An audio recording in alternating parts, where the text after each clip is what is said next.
Salam jumpa para pejuang karir, mudah-mudahan semua dalam keadaan sehat. Dan saya ucapkan terima kasih telah mengunjungi channel Millennial Akuntansi.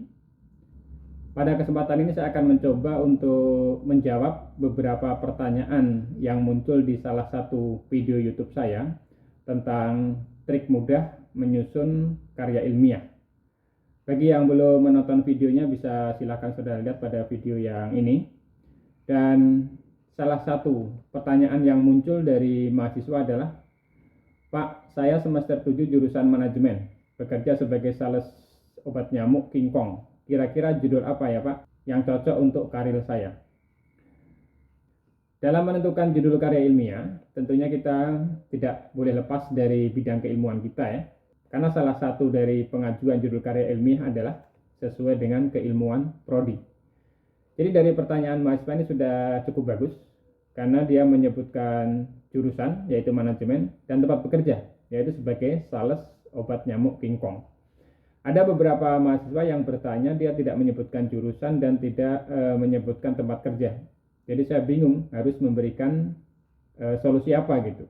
Akhirnya saya bertanya kembali ke mahasiswa tersebut. Perlu saudara ketahui bahwa dalam menyusun karya ilmiah, beberapa hal yang perlu diperhatikan adalah yang pertama tadi tentang tema, yaitu sesuai dengan jurusan yang kita tempuh ya dalam perkuliahan. Kemudian yang kedua, materi harus kita kuasai ya. Jadi kalau kita menguasai materi itu akan lebih mudah dalam menyusun karya ilmiah. Kemudian yang berikutnya adalah data mudah diperoleh. Jadi jangan sampai nanti ketika kita menyusun karya ilmiah terkendala data gitu. Karena dengan kita sudah bekerja di sini sebagai salah obat nyamuk King Kong, berarti kita sudah memiliki data tentang penjualan obat nyamuk King Kong gitu. Kemudian dari segi waktu, ya kita pertimbangkan juga waktu untuk penyusunan ya. Karena penyusunan karya ilmiah kita hanya memiliki waktu 2 bulan. Ini waktu yang sangat terbatas dan harus bisa kita manfaatkan sebaik-baiknya. Kemudian yang berikutnya masalah biaya. Jadi usahakan dalam penyusunan karya ilmiah ini dengan cost atau biaya yang rendah. Jangan sampai nanti kita mengeluarkan banyak biaya, tapi karya ilmiah kita justru tidak selesai. Jadi kalau kita bekerja sebagai sales obat nyamuk King Kong, ini untuk jurusan manajemen ya, berarti konsentrasinya nanti adalah ke manajemen pemasaran.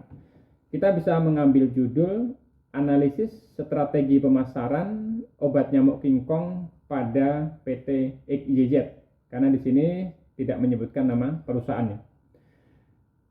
Dalam strategi pemasaran, itu secara teori ada 4 hal yang perlu kita perhatikan ya, perlu kita bahas.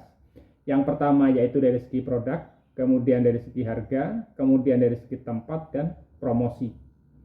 Kita coba menganalisis keempat faktor ini, kira-kira apa yang menjadi kendala di lapangan, sehingga penjualan menunjukkan angka yang stagnan atau bahkan turun gitu. Karena dalam penyusunan karya ilmiah yang perlu kita perhatikan adalah permasalahan yang terjadi. Kita tidak bisa langsung tiba-tiba menyusun judul karya ilmiah yang bagus, tapi dalam karya ilmiah itu tidak ada permasalahan yang perlu dibahas. Itu yang penting ya. Jadi kalau kita di sini sebagai sales obat nyamuk King Kong, kita harus tahu dulu apa permasalahan yang terjadi pada penjualan obat nyamuk King Kong. Apakah penjualannya stagnan atau cenderung menurun gitu. Itu suatu permasalahan. Jadi kita bisa menganalisis bagaimana strategi yang diterapkan oleh perusahaan dalam memasarkan produk itu. Apakah sudah tepat atau belum. Yang belum, nah itu yang perlu kita analisisnya, sudah tepat atau belum ya itu. Tentunya di sini belum tepat ketika terjadi masalah. Karena kalau sudah tepat tentu tidak akan menjadi masalah.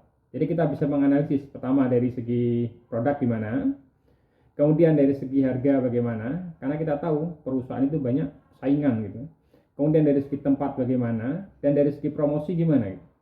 Karena untuk saat ini kan di era digitalisasi banyak sekali media-media promosi yang dapat kita terapkan gitu. Apakah itu sudah diterapkan oleh perusahaan itu atau belum? Kalau belum, itulah yang kita gali, itulah yang kita analisis dan kita bahas dalam karya ilmiah kita. Mungkin ini saran judul karya ilmiah dari saya. Jika ada yang inginkan saran lagi tentang judul karya ilmiah, silahkan sebutkan jurusan dan tempat bekerja apabila sudah bekerja. pada kolom komentar video ini ya.